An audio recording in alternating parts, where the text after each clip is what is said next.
A new study out of the US has given new meaning to having a healthy attitude, with research claiming optimism could actually be the secret to a longer life. Researchers found optimists have greater odds of achieving exceptional longevity, living to 85 and beyond. Let's bring in Dr. Joe Kostrich for his take on this one. Joe, the study found expecting good things to happen can play a key role in longevity. As a doctor, have you seen how a positive attitude can affect health? Yeah, interesting work, Jerry, and I think it's always important to say at the outset that a lot of these studies are what they call associative. So they haven't found a mechanism as to how or why being positive might be associated with living longer. But look, we see in health, I think we see in all forms of life, that if you go in with a positive attitude, it is beneficial. It doesn't guarantee results. For example, a football side that runs onto the field expecting to win is not guaranteed to win, but certainly a better chance than if you go out expecting to lose. And people with health, those who expect to recover.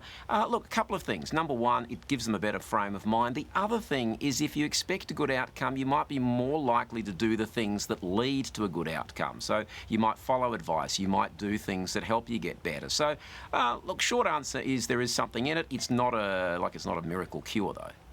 I mean, one theory is that optimism promotes other healthy behaviours, as you say, but the impact of negative emotions like anxiety and stress could really factor in. It affects your whole body, really, something like that.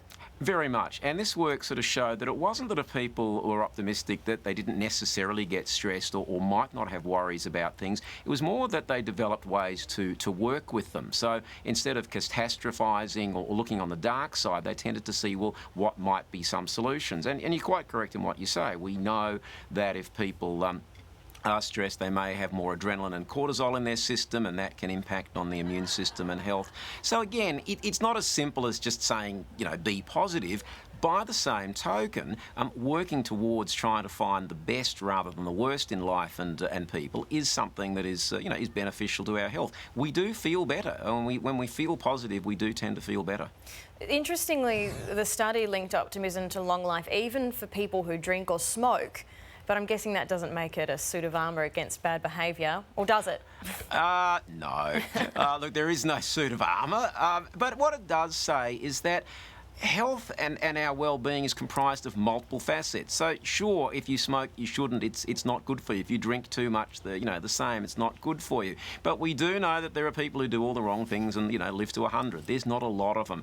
But what it says is that the more things that you can do that are good for your health, so eating sensible diet, not eating the processed foods, drinking water, having a positive outlook, not smoking, doing some regular exercise, each of those is going to be helpful. Being optimistic doesn't come naturally to all of us, but the good news is that the study found you can learn to become more optimistic. What are some ways that we can do that? Look, there were two key things that they suggested. I think they're very simple. Number one is keeping a gratitude journal. So every day write down 2 or 3 things to be grateful for.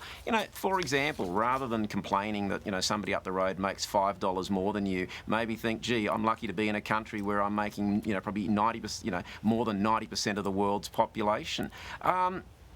That was one of the things. Doing some regular meditation, looking at being thankful each day, thinking of something that you can be thankful for. Part of that is also thanking other people. If somebody does something for you, acknowledge it, and acknowledge the positive things in your life. Even those of us who don't have a lot to be grateful for, there's always something that you can find and say, look, I'm still lucky to be here. I may be lucky to have a roof over my head, to have something in my belly, to have friends, to have family. You can always find something, perhaps, to focus on. So you're making a lot of sense there, Dr. Joe. It's first world problems, really, isn't it?